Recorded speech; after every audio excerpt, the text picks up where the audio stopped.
এত বড় একটা টুর্নামেন্টের আগে ক্যাম্পের সাথে কোচ নেই, আন্ডার-19 টিমের সাথে পাঠানো হয়েছে তাকে, এটা কতটা যৌক্তিক? এটা খুবই অযৌক্তিক। হ্যাঁ, এটা একদমই অযৌক্তিক, কারণ Asian cup qualify is not a sub football, it's not a friendly game, it's not a, আমার কাছে মনে হয় যে কোনো নর্মাল টুর্নামেন্ট। আপনি এশিয়ান কাপ কোয়ালিফাইয়ের এই যে টুর্নামেন্টটা খেলবেন, এখানে কিন্তু আপনার অনেক বলা ক্যালকুলেশন হচ্ছে রয়েছে। ট্রফি ধরে রাখার মিশন। আপনি আন্ডার-19 ট্রফি পেলেই কি না পেলেই কি, এটা আমার কাছে এই মুহূর্তে আমার কাছে মানে সিনিয়র জাতীয় দল ট্রেনিং সেশনের থেকে বা এখানে থেকে গুরুত্বপূর্ণ। কখনোই আমার কাছে গুরুত্ব পায় না। কারণ হলো, আপনি মার্চে যে অস্ট্রেলিয়াতে যে এশিয়ান কাপ কোয়ালিফাই মূল পর্বে খেলবেন, এখানে কিন্তু অনেক ক্যালকুলেশন রয়েছে।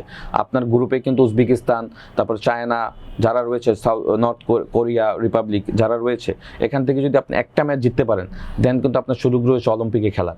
অলিম্পিকে যদি আবার জিততে পারেন, সেখানে কিন্তু আপনার ডিরেক্ট ওয়ার্ল্ড কাপে খেলার, এরকম কিন্তু অনেক ক্যালকুলেশন রয়েছে।